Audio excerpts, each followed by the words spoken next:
Thank you. Cool. Oh my God.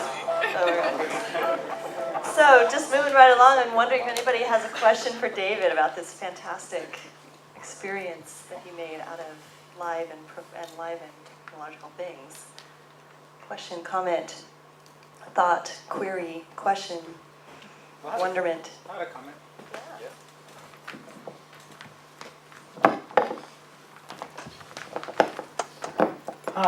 Because you actually brought up a point that I really wanted to say at the beginning, where it's like, how can you, sort of bring this to the audience? How can you actually bring this? Because I really like the fact that, okay, so you had this one guy, but if you didn't have this, atomic bomb features and the sound and playing it back and forth with the DJ, video DJ and the music DJ, it's impossible to, show that presentation. That I like that explosion, that it gives us so much. And I mean, besides that, I guess your work, just to understand the play, it is a little bit more political, right? Is that what you were trying to also? Yeah, for me, I spent many years with the material, and as I got to know the people who actually made the bomb, they were awesome people, and they were really smart, and they were really caring, and they were really complicated. And I went into the project thinking I want to make a piece about, how bad nukes are and how we should figure out something different than that. But I got into it and I'm like, wow, well these guys actually thought about that and they did this. And there were 38 Nobel Prize winners or something, so they're kind of smart, if you think that that's a sign of smartness. But it's like, okay, now what? And so I was really trying to make a piece that showed the complications of the issue, but more so for me, the urgency around it was the denial of the issue. And so I was trying to say this is an issue, it's living with us every moment. We're seeing it in all these subliminal and not so subliminal ways. And what do you want to do? Walk out of the theater and go have a burger or whatever, but this is going on. So that's kind of what it was about for me, and the use of technology, being a manipulator of the technology, visible to the audience, and being in control of it, made it. That was also the point. You know what I mean? We're being played. Right, and also instead of just editing video, how come you like the DVD DJ thing? But that's really I really like that. So I'm just asking instead of just editing the video, how come you got into the whole, DJ? That's really cool. Yeah, thanks. It was, I have only used that once, and I use it for that show, and it sits in my closet, and I hope to pull it out again. But it was the appropriate technology for the show, in my opinion. And that's, as a designer, when I talk to other people, if I'm going to collaborate with other people, I say, what's the appropriate technology for what we want to do? And that was the thing, man. And it was also what was hot. Right in that moment, it just came out, and it was pretty sick. And so I'm like, okay.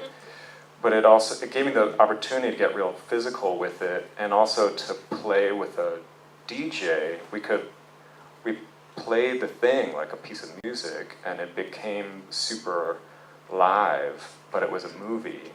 And you know what I mean? So why else do we do it? We did it so you could see the hand touch the film and fuck with it. You know what I mean? Awesome, thank you. Sorry for the kids. All right, let's see, we're going to turn it over here to Sheldon Smith.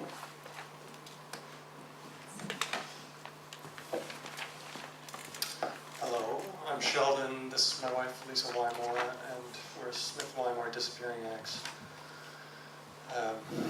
And as Mary pointed out, we also are just ourselves.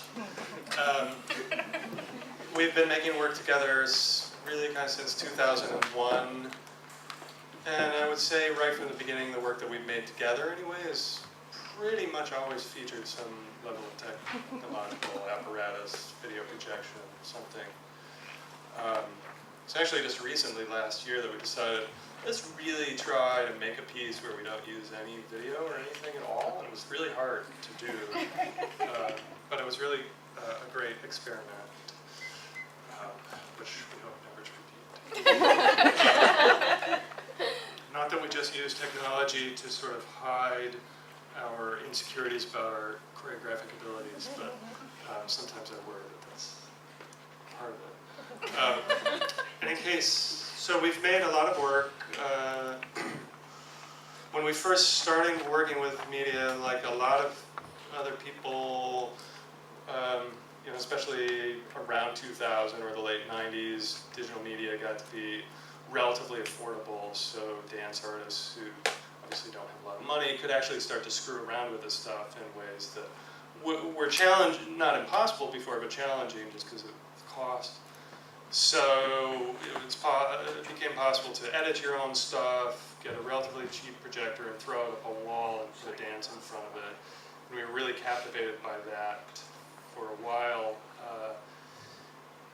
And a lot of people, you know, continue to do that. We do that as well, but at a certain point, you get kind of tired of just seeing, you know, the image on the wall and people dancing around in front of it. It's like, well, nice backdrop, nice dance, nice backdrop.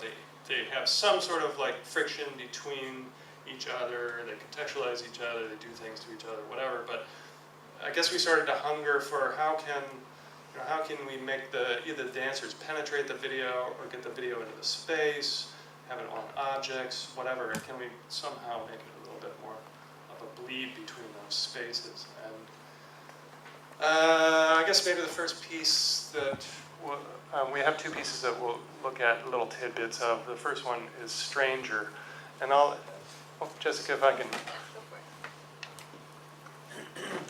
I have to learn a new piece of technology now. So let's see, forward. So this is from maybe 3 years ago now, and the piece is called Stranger, and it explores a lot of different things that Lisa could probably speak to better than I can. But it's like a lot of our work, it's still a single projector, sort of carefully positioned in space. And by the way, the image is manipulated. We found ways of being able to project it on different surfaces. For instance, this is a suitcase that's moving across the space, and there's an image that's projected. Fast forward a bit. And then it just sort of goes bad from here. There's audience interaction. Follow the text on this case. This piece was partly inspired by just the sheer overwhelming amount of imagery and information on the internet, and sort of thinking about how well do we really know anything about other cultures or other people or anything that we encounter in a virtual sort of meeting space.